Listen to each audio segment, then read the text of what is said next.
드디어 나온 임금 파트입니다. 사실 가장 중요한 부분인데요. 몇 개월을 잡고 교육을 진행해도 부족한 부분이긴 하지만 제가 최대한 법상 개념과 실무 현장에서 중요한 임금 구성 등 사례를 덧붙여서 정리해드려 보도록 하겠습니다. 먼저 통상임금이란 임금의 개념 중에 가장 좁은 의미입니다. 제가 빨간색으로 처리한 부분과 같이 사업주가 근로자에게 정기적이고 일률적으로 지급하는 금품으로서 그 지급이 사전에 확정된 이 기준 임금이라고 보시면 되는데요. 연장, 야간, 휴일, 근로가산수당을 계산하는 기준이 되는 임금이다 보니 사전에 그 지급 여부가 확정돼 있을 것을 요건으로 합니다. 그래서 보통 시급직의 경우에는 시급으로 많이 표현을 하게 되고 월급직의 경우에는 통상 임금 시수에 따라 별도 계산을 하게 된다라고 보시면 되겠습니다. 다음으로 평균 임금은 가장 넓은 의미의 임금으로 앞서 말씀드렸던 통상 임금과는 달리 그 근로자가 정기적이고 일률적으로 받아야 된다 등의 조건과 관계없이 사업주가 근로의 대가로 이 근로자에게 지급한 사실상 모든 금품을 뜻합니다. 이는 이 평균 임금이 퇴직금 산정의 기초임금으로 작용하고 퇴직금은 이 근로자의 퇴직 후의 생활임금을 보장하려는 취지가 있다 보니 통상임금과 달리 더욱 그 범위를 넓게 인정해주는 것이다 라고 보시면 됩니다. 그 산정 방법은 평균임금 산정 사유 발생일, 예를 들면 퇴사일로부터 이전 3개월 동안 임금의 총합을 그동안의 총일수로 나눈다고 보시면 됩니다. 마지막으로 최저임금인데요. 강행 규정이고 매년 얼마가 인상될 것이냐에 촉각이 곤두서는데 일단 2025년은 시간급 기준 1030원이고 주 40시간 근무 기준의 월급액으로는 209만 6,270원입니다. 관련해서 일부 사업장에서 최저임금을 감액하는 경우가 있으신데 이것이 가능하려면 총 3가지의 조건에 해당되어야 합니다. 첫째, 관련 법령에서 규정하는 단순 노무 종사자가 아니어야 합니다. 둘째, 1년 이상의 근로계약을 맺을 근로자여야 하고 셋째, 최초 근로계약 이후 3개월까지만 최저임금의 90%까지 감액이 되는 것입니다.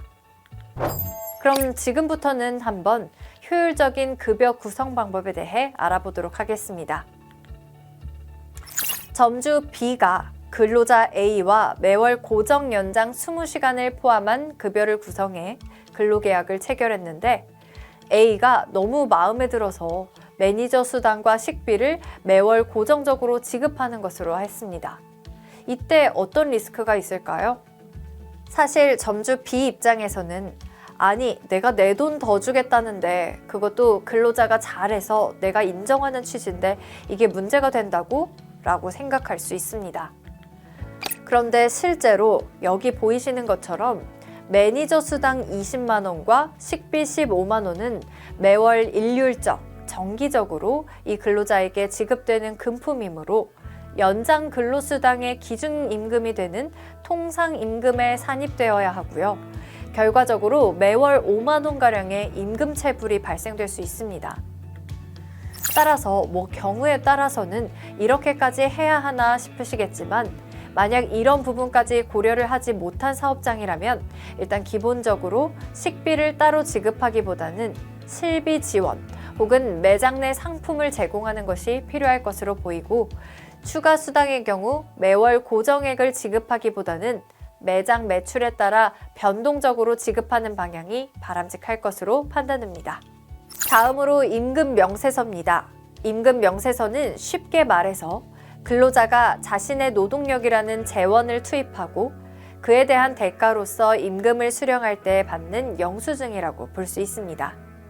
따라서 근로자에게 임금을 지급할 때마다 어떤 임금이 어떻게 산정됐는지를 명시해서 교부가 돼야 하고 5인 미만 사업장에도 필수적으로 적용되는 부분이기에 그 중요성이 매우 크다고 볼 수 있습니다. 이제 임금 파트의 마지막 부분이죠. 4대 보험입니다. 4대 보험이란 사회보험이자 의무보험입니다. 국가가 나서서 사회보장제도를 운영하는 것임과 더불어서 일정 요건을 충족하는 근로자가 가입하지 않을 경우에는 미가입 기간에 대한 보험료 환수 조치와 과태료까지 발생되는 강제보험이라는 성격을 띠고 있습니다. 4대 보험의 종류로는 각각 국민, 건강, 고용, 산재보험이 존재하는데요.